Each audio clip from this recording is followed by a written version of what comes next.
The harvest mouse reaps what he sows, by Great 78.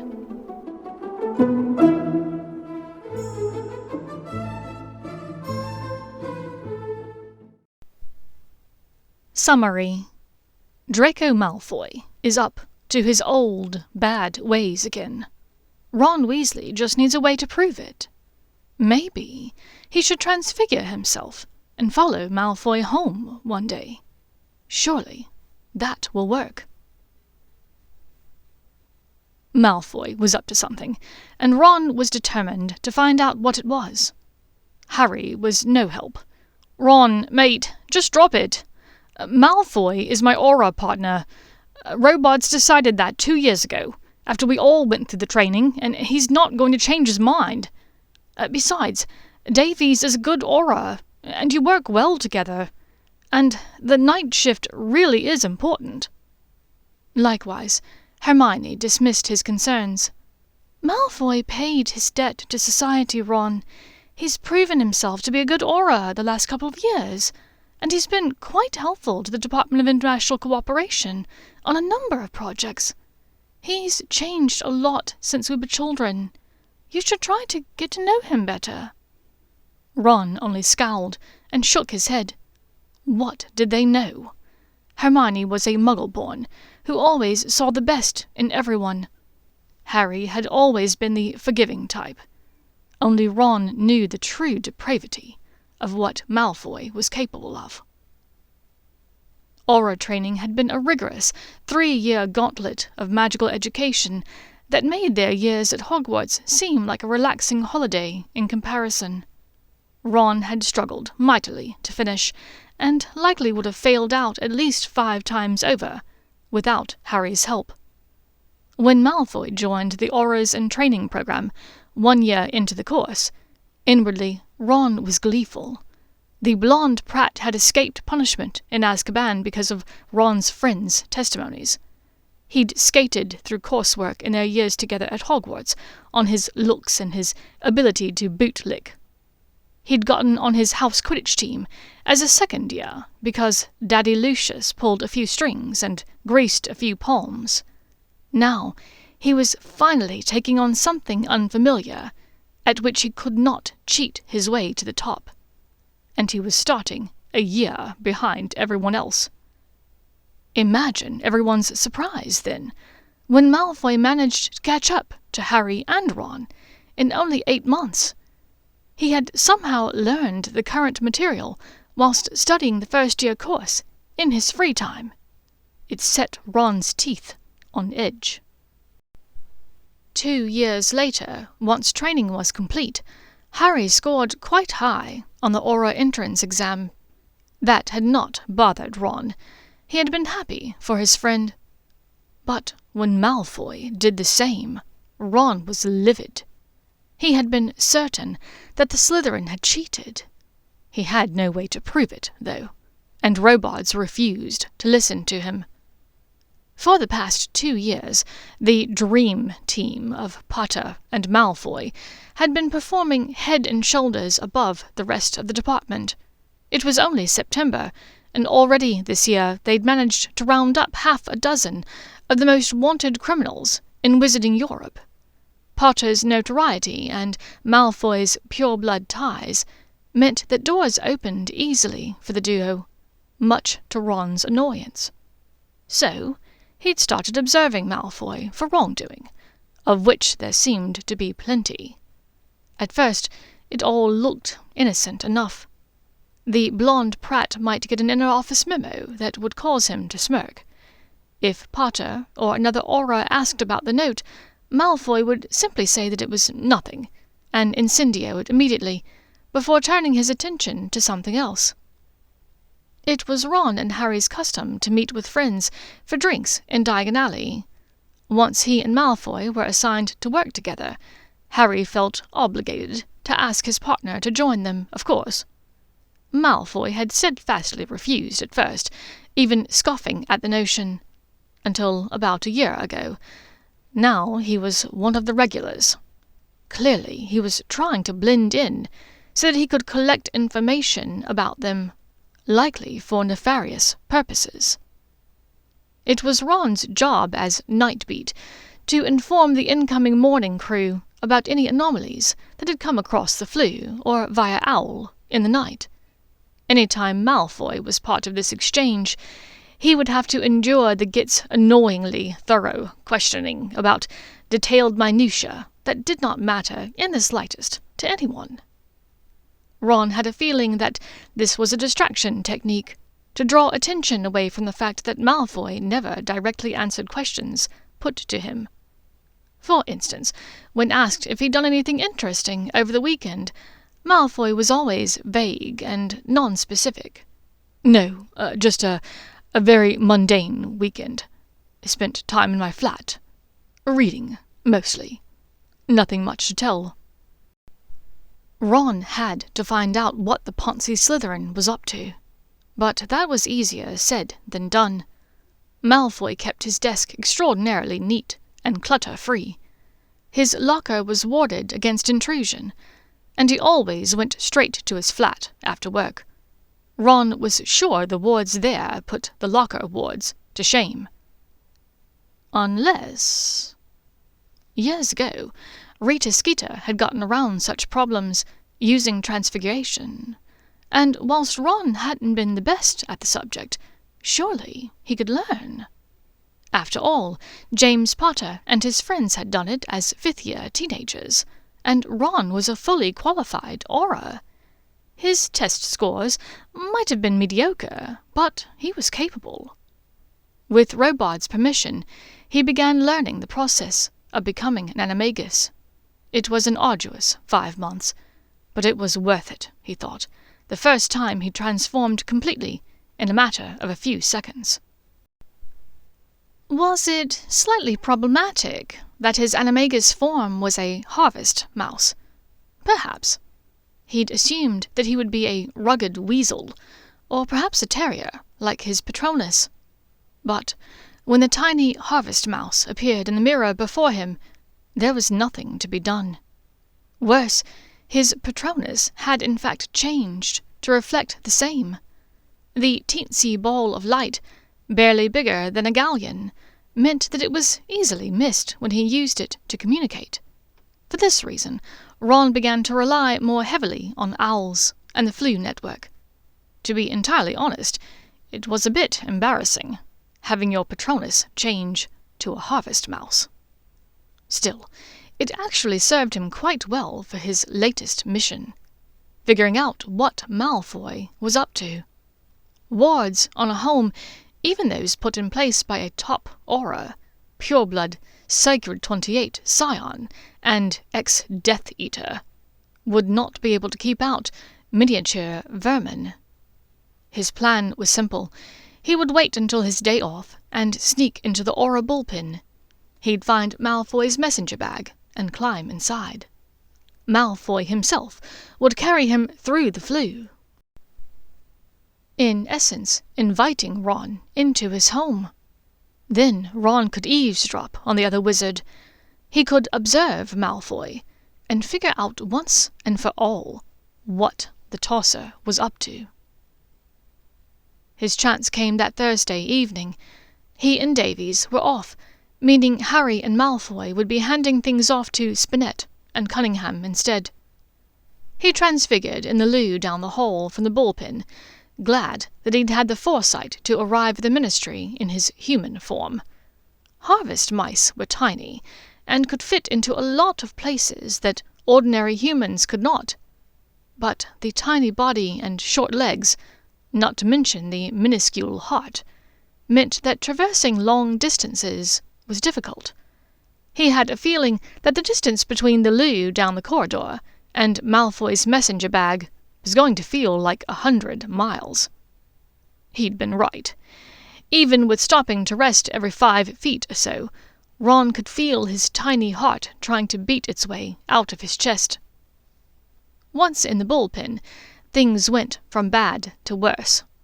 Ron had paused just inside the door, hiding behind the coat rack. A familiar owl was perched upon Harry's desk. It was Jane, Hermione's owl, with a small note clamped in her beak.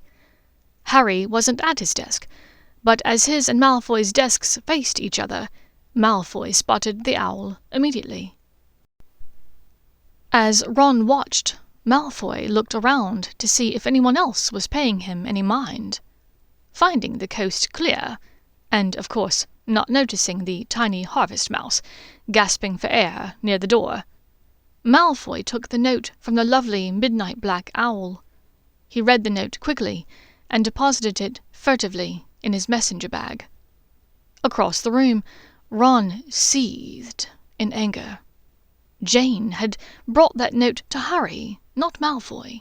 It was likely personal, considering that Hermione had not used the inter-office memo system, knowing that it might be read by a superior. What right did Malfoy have to intercept that message? Ignoring the stitch in his side and the heart palpitations of his tiny animagus form, Ron put on a final burst of speed and started across the last 15 or so feet to Malfoy's desk. He had not counted on the quick eye of Jane, however. As the owl perched on the corner of Harry's desk, waiting for Malfoy to give her some owl treats from the jar on the desk, the majestic bird's piercing silver eyes flashed. Stretching out her formidable wings, she launched herself towards Ron as he scurried, terrified. He dodged right, barely missing being trod upon by Marielle Calabrese, Robard's secretary. The young woman screeched horribly, throwing her papers in the air as she jumped onto Harry's empty chair. "Mouse! I saw a mouse! Holy Hufflepuff, it was massive!" "You are damn right, I am." The tiny voice of Ron's animagus squeaked, even as he knew it wasn't true. But the woman's screeching had flustered Jane, who was thrown off of her prey momentarily. Sweeping back up to perch upon the chandelier above them, her watchful eyes roamed the room, waiting for the reappearance of the mouse. "A mouse? Where do you think it went?" Malfoy asked, standing quickly and dropping to his knees to peer under the desk. Ron swiftly lined himself up with the desk leg, sucking in his gut and hoping that his tiny tail would not give him away. "Well, I don't see it now. It probably found some hole to scurry into, Marielle. Don't worry about it." Ron watched as Malfoy's black dragonhide wingtips walked around the desk, standing in front of the chair as he no doubt gallantly offered Marielle a hand down from her frightened perch. What a tosser! Still, the witch provided a good distraction, and with some effort Ron was able to scurry the last 3 feet or so to Malfoy's messenger bag, scale the strap, and burrow his way inside. Then he settled down to wait. He took the next hour or so to explore the contents of the bag. Like the top of Malfoy's desk, there was little clutter. A couple of bog-standard files, likely cases that he and Harry were working on. A small tin of spearmint toads. In the slim, almost hidden side pocket, Ron discovered a photograph of a witch. Well, most of her, at least. Her head was out of frame, but her body was perfectly centered in the photograph. She was lying on her side, stretched across green silk sheets, and wearing only the skimpiest red lace thong. Her tits were small, but spectacularly perfect and perky. Her legs were smooth and shapely. As Ron watched the photo, the witch moved slowly, rubbing her legs together as her fingers caressed first her own nipple, then trailed down to dip into the soft wetness of her cunt. The warm light of candles glinted off of a delicate sapphire ring on the witch's ring finger, and had Ron's tiny mouse brain had enough room for 2 thoughts, he might have realized that it looked vaguely familiar. But as it was, he was far too busy watching the rub of the witch's legs, then her small hand as it molded itself to the curve of her breast before flicking the pink bud. As the hand moved down to what Ron was sure was a sticky mess of arousal between her legs, he could feel the entire tablespoon of blood that his mouse body likely held, rushing down to settle at his infinitesimally small mouse penis nub. Merlin. Who was this witch, and how had Malfoy managed to get this photograph of her? Had he coerced or imperioused her to pose this way? Ron worked in the same career field as Malfoy, and ran in similar circles of friends. No one was giving him pictures like this, Ron thought. Surely Malfoy had extorted his way into possessing this photograph. After watching the photo loop for several long minutes, Ron left the hidden side pocket, burrowing instead into the lining of the bag. If Malfoy reached inside, he did not want to be discovered.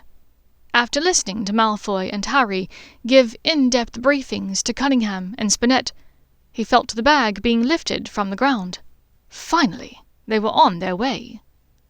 "Big plans for tonight?" Harry asked casually as they boarded the lift. "I thought I might meet up with someone special," Malfoy drawled in his obnoxious manner. "You ought to come with her to pub night tomorrow night," Harry replied. Inside Malfoy's bag, Ron stewed at the casual invitation. Pub nights used to be just the two of them, Hermione and their friends. Once Malfoy started joining them, he brought along a variety of Slytherins, much to Ron's ire. Theodore Nott was always ogling his sister, Ginny, and Blaise Zabini seemed to think that every witch wanted him. Worse, Luna, Katie, and Lavender all seemed determined to prove him right. And, of course, Pansy Parkinson, who looked down on everyone with her vodka gimlets and her blood-red fingernails and her judging dark eyes. Ron had no doubt that this other witch, the one from the photograph, was simply Pansy Parkinson in a different body. No, thank you, he thought. I think she rather prefers things the way they are right now. Just the two of us. No one else needs to know, Malfoy answered in a cryptic tone. Too right, thought Ron. No doubt this witch was embarrassed to be dating an ex-Death Eater. She likely wanted to keep that under wraps. Harry and Malfoy kept up their banter all the way through the Ministry atrium, and as they joined the queue for the flues, they discussed Quidditch standings, the current case they were working on to round up counterfeit wands coming out of Bangladesh, and what Harry planned to make for his and Ginny's dinner. "Are you going to see Theo later?" Malfoy asked casually. Why would Harry be seeing Theo? Ron wondered. Pub night wasn't until tomorrow.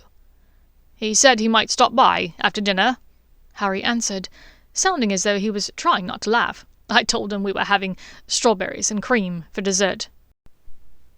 "Whatever, wanker," Malfoy replied, and Ron could hear the eye-roll in the wizard's voice. "Just ask him if he heard about the arrows trading away Sorensen for Thomas. He's going to do a nut over it if he hasn't heard. He has Sorensen for his fantasy keeper, and I'm not sure he's going to get picked up by anyone before Saturday's matches." Ron was livid under his mouse fur. He and Harry used to talk Quidditch League for hours, back when Harry and Ginny had gotten back together after the war. After finishing their final year at Hogwarts, Ginny and Hermione had moved into a flat together in London. At the time, Ron had been trying to make an honest go of it with Hermione. He'd seen the meagre offerings of the wizarding world in that first year on his own, and to be honest, they weren't great. He really thought being Harry Potter's best friend would allow him to catch better Fanny than what had been out there, but that simply wasn't the case. The witches he'd shown interest in had rebuffed him, and the ones interested in him had faces like the back end of a dragon. So he had high hopes for his relationship with Hermione. He thought they had something special, if that kiss in the room of requirement had been any indication. He took her out in London, tried to show her how wonderful life could be if the two of them were together. But after a couple of months, when he tried to take things further with her, she had shut him down with brutal honesty. Ron, I'm sorry, but I just don't see a future for the two of us. I'm trying to get my career started, and you are doing the same. The Aura training program is so rigorous, all those lessons. I don't think you have the time to learn everything properly and maintain a relationship, she told him. He had been standing naked in her flat, planning to seduce her. She couldn't bloody well turn down a naked man whose dick was raring to go at the very thought of her, could she? But it turned out that she could. He gathered his clothes sadly and stepped through the flue back to his flat, still semi-erect, holding his clothes in front of his half-mast cock. When he reached his and Harry's flat, he found his sister lying inverted atop his best friend, gobbling his cock as though she could not fill herself enough with it. Under her, Harry's face between his sister's thighs was sticky with her juices. Sorry, mate. We thought you'd be out all night," Harry said sheepishly. Ginny only pulled herself off of Harry's cock with a pop.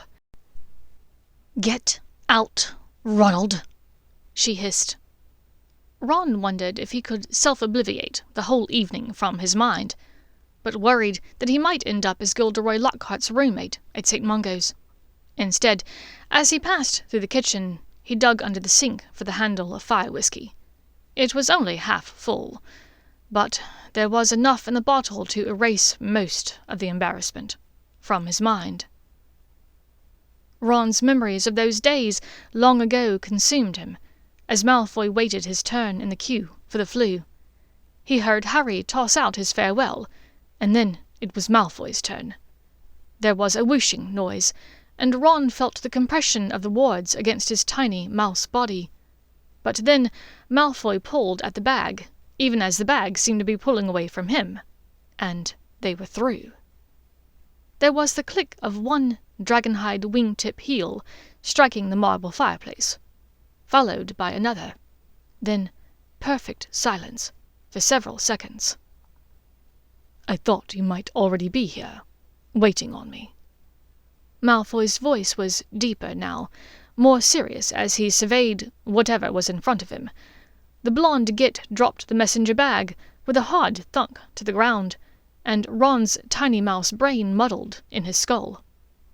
"I wondered if perhaps you might be in the mood for professor and student, like the old days. After all, it's because of you that I was able to catch up on my aura courses so quickly. You play professor almost as well as you do student, my good little swot." Malfoy's voice continued, lightly. The other person did not answer. When the bag landed on the ground, the folders had shifted, pinning Ron to the bottom of the bag. Now he worked hard to shift the objects away from him. Whoever this was, they had likely used dark magic to aid Malfoy in becoming an aura. He needed to see for himself who had done this, because this could very likely end up being a criminal case for the Wizengamot. As he pushed and grunted against the folders, struggling to move them off of his mouse legs, Ron pictured himself testifying at the trial, showing his memories of this moment, receiving yet another Order of Merlin First Class for his actions today. "But I see I was wrong. What exactly do you want me to do with these silk handkerchiefs, darling?" There was a pause, followed by the light slapping sound of fabric hitting skin. Then Malfoy continued, "Oh, of course you can't answer with that gag in place, can you?" He tisked in a voice meant to sound regretful. "Now, what dirty deeds has my filthy little slut done to deserve being trussed up so prettily for me?" Once again, there was no answer. Ron was able to move one folder off of his leg, and then he set to work on the other one, even as he wondered who this was, allowing themselves to be spoken to this way by Malfoy, of all people. "Let's see," Malfoy's voice said, hard with desire now. First, you put that photograph in my bag whilst I was in the shower this morning, knowing I would find it when I went to pay for my coffee at the Ministry Cafe. You knew full well that anyone in the queue with me might have seen it, but my little slut didn't care, did she?" There was a harder slapping sound, louder this time. Skin on skin, Ron thought. "Then this morning at work, you teased me in that insufferably long meeting with games and sports. Don't try to deny it, witch. I could tell you were touching yourself under the table." There was a tiny squeak in answer, and Ron pushed harder at the folder, barely moving it. "And then, if that wasn't enough, you sent me that note, dictated by your very own Quick Quotes Quill," Malfoy's voice said harshly. Ron stilled. Surely this had been some random inter-office memo Malfoy had gotten. "You remember what it said, love?" "No?" asked Malfoy in amusement. There was no answer. Ron pushed mightily, finally working his leg free and scrambling to his tiny mouse feet. "Let me refresh your memory, then. You wrote, 'I hope you're hungry, because my pussy has been aching for your mouth since you left this morning.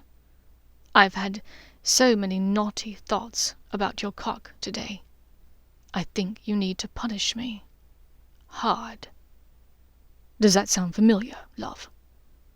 Ron felt his whole body flush hot. That sounded decidedly unlike any inter-office memo the Ministry would have allowed, he thought.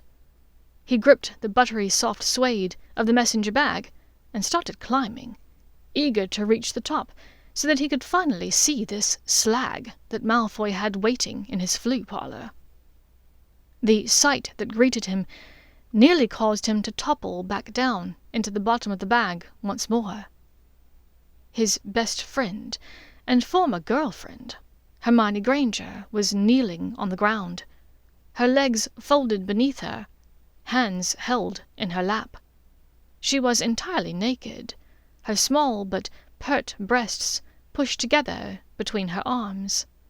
Her hair was pulled back behind her so as not to get in the way of the red and gold scarf that was tied tightly across her open mouth. Ron nearly transformed on the spot, ready to pick the witch up from the ground, to yank the gag from her mouth, to Crucio Malfoy, where the wizard stood in front of this witch. But then he looked closer and realized that Hermione's hands and feet weren't bound. She could have removed the gag at any moment. What's worse, thinking back over the last couple of minutes, Ron realized that she had likely tied the gag around her own mouth. "Hermione?" He squeaked weakly, unheard by either of them. Now, what to do with a naughty, slutty little witch who tries to trip me up every chance she gets? Malfoy asked, as though asking Hermione for the time of day. Oh, I know. How about a spanking? From her spot on the floor, Hermione nodded eagerly, and Ron could see now that she was practically drooling through her scarf. Her legs rubbed together, reminiscent of the movement he'd seen in that blasted photograph. And now he could see the sapphire ring that had looked so familiar. Hermione had begun wearing it a year or so ago. She'd claimed that she bought it for herself to celebrate a promotion when Ron had asked. But now that he looked at it carefully, it was obviously goblin-wrought, extremely old, and likely expensive. That type of ring didn't typically come from a shop. It was handed down via very old families and stored in ancient family vaults. Ron sniffed.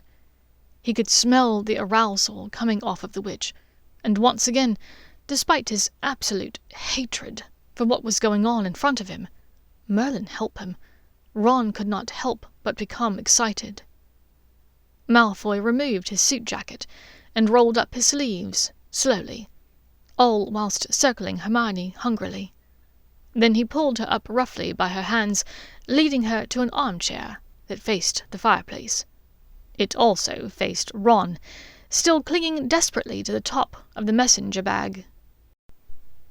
As the Slytherin turned in profile, Ron could see the noticeable bulge in the man's trousers, and he hated Malfoy for it. Malfoy settled in the armchair, with his legs spread wide, reposed like an emperor upon his throne. Then he pulled Hermione down so that she lay face down across his legs, the round globes of her ass centered atop his spread legs. Without protest, she put her hands behind her back, her breast pressed against one of Malfoy's knees. Ron bit his non-existent mouse lips to stop the sounds of repulsion that threatened to escape him, as Malfoy tied her hands behind her back. "Hold up any finger, and we stop. Isn't that right, my sweet slut?" Malfoy cooed, massaging one of Hermione's ass cheeks roughly. She gave a purr of acquiescence. As Ron watched, Malfoy drew back his hand and smacked the firm, round orb of her ass. Hard. Hermione cried out past the gag, and Ron's anger burned. The wizard drew back his palm again, his silver signet ring flashing in the firelight, and spanked her again. Ron closed his eyes, afraid he might spew his mouse spunk inside of Malfoy's bag. He'd deserve it, Ron thought glumly, as he heard Hermione moan. When he opened his eyes again, Malfoy was just drawing back for a third strike, and Ron could see the clear red lines of Malfoy's palm, where it had struck. On the third line across the smooth sphere of her bum was the unmistakable imprint of an oval, indented with a red M, where the raised monogram of his signet ring had nipped her skin and marked her. Hermione arched her body, her knees coming up to push her delightful bum higher in the air, and closer to Malfoy's face. The blonde wizard allowed his index finger to trail between the globes of her ass, then dipped into her velvety wetness. 1, 2, 3 pumps of his finger. Then he eased his hand away from her center, licking his finger clean. "So tight and wet for me, love." Ron's breath was coming fierce and fast as he fought his tearful anger. She had rejected Ron. For him. Helped Malfoy with his aura training. She was letting him defile her, touch her, spank her, like she deserved his punishment. Ron's cock, wherever it was, lost in his tiny mouse folds, throbbed for the same chance, one he knew he would never have. Now, Malfoy ran a hand soothingly over her round flank, murmuring soft magic. The red bit of the M imprint healed and disappeared, even as the shape itself remained. "I think that's enough punishment," Malfoy said in a deceptively kind voice. He untied the restraints at Hermione's wrist and helped her to her unsteady feet. Had she been drugged? Ron wondered. It was one of the few likely explanations he could come up with. Why Hermione Granger, of all witches, would subject herself to this treatment. But Malfoy lowered the gag scarf now, tugging it free, and Ron saw that it had not even been tied very tightly. He shook his tiny mouse head sorrowfully. Did he even know this witch? Hermione finally spoke, her copper eyes lighting up in excitement. "You know, I sent you that note, but first I had to say those words out loud to my Quick-Quotes quill. I think my mouth needs punishment too." Malfoy licked his lips ravenously, one eyebrow shooting up in the hatefully cocky way so familiar to Ron. His silver eyes darkened to pewter. Then he put a finger on the witch's upturned lips, pushing her down. Ron watched, first with confusion, then with dawning horrified comprehension, as Hermione dropped to her knees in front of Malfoy, her hands fumbling with his belt eagerly, as though unwrapping a Christmas present inside of it. When the wanker's cock finally did bob free from the confines of his trousers, Ron realized that it had been Malfoy that had been gifted something, or rather, blessed. As a Quidditch-playing wizard with 5 brothers, Ron had seen his fair share of cocks. As much as he hated to admit it, Malfoy's probably ranked amongst the largest. "Open," Malfoy said sternly, and Ron watched as Hermione's mouth fell open obediently. Malfoy gripped the thick base of his cock, crowding the knee space of the witch kneeling in front of him. With measured, agonized groans, he lined his stiff, sizable length up with her waiting mouth, and pushed inside. "Gods, your mouth, it feels almost as tight as your cunt, witch," Malfoy bit out, his eyes squeezed shut. "Suck me deeper." Hermione gagged, but did as she was told. Ron was shocked to see tears form in her eyes, but she clung tightly to his still-trousered legs, pulling him deeper into her mouth as she sucked fiercely. "Gonna fuck that little whore mouth. So good." The blonde wizard groaned. His cock glistened as he used Hermione's mouth for his pleasure, pistoning in and out with next to no restraint. Hermione's plush, warm lips seemed to be made to fit perfectly around Malfoy's length. Ron was forced to endure several minutes of Hermione's ardent efforts to please Malfoy, using only her mouth. Finally, mercifully, Malfoy pulled the witch off of himself, his eyes wild. Malfoy pulled Hermione up to stand, then placed his hands on her shoulders, spinning her around to face the fireplace. She did so obediently. "Spread your legs and bend over, witch. Keep your head up so you can watch the fire," Malfoy said roughly. Hermione did all of this without questioning a thing, and Ron could almost swear that this, above all things, was going to torture him the most. Now, with Hermione's face turned to the firelight, Ron was forced to bear full witness to the waves of pleasure that coursed through the witch. Her small breasts heaved with her breaths as she waited to see what the Slytherin would do to her next. Malfoy reached between her legs, running his fingers lightly through her slick to coat them, pinching her clit as he went.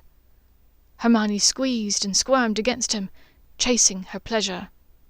Then he pressed 2 fingers quickly and easily inside of her waiting cunt. He withdrew his fingers, licking them greedily. He held her other hip in place as he did so. "So fucking wet, love. All of this is for me?" Malfoy asked, smirking in the direction of the fireplace. Hermione only gave a wanton moan, her eyes trained on the fire, staring only a foot or so above Ron's hiding spot. "Yes, Draco, all for you." Ron's mouse teeth were on edge, hearing her call him by his given name. It was yet another cutting insult, piled atop so many others. "That's right, love. And this beautiful, dripping cunt. That's mine too, isn't it?" Malfoy asked in a hard voice, eyes trained on the fire as well. Ron began to get nervous. Both of them were staring in his direction. What if they saw him? But that was ridiculous, he thought. There was no way that either of them could see him.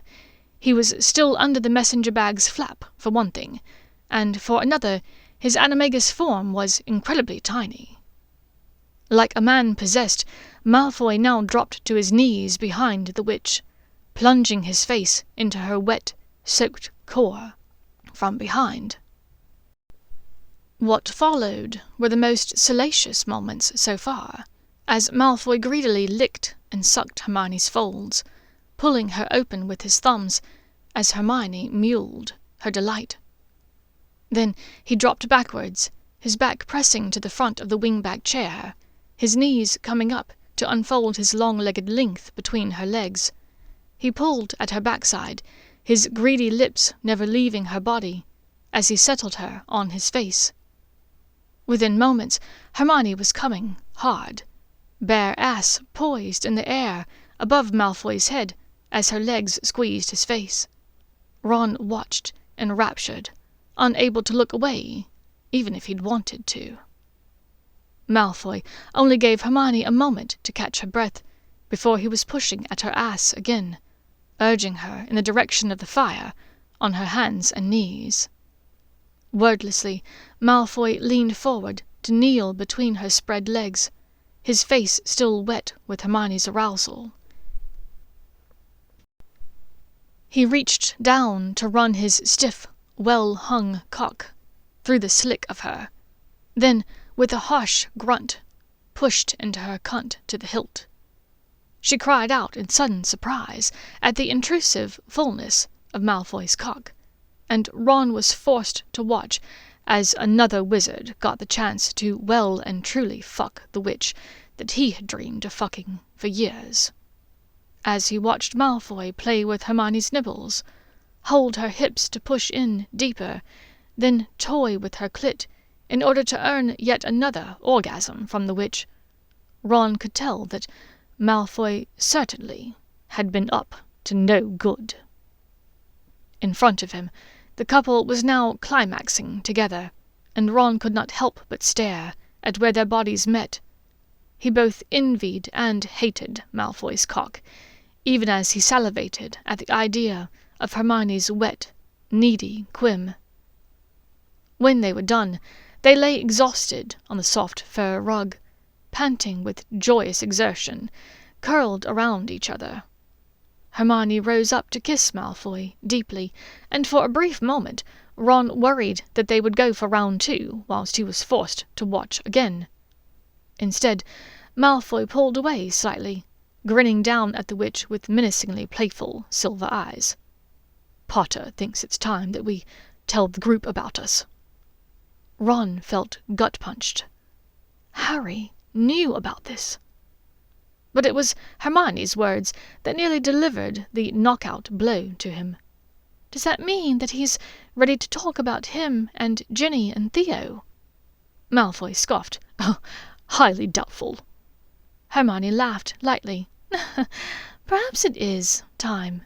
But if we're telling everyone, I'm going to need to keep my strength up, and right now I'm famished. Pym says that Tiffy made roast and Yorkshire puddings for dinner."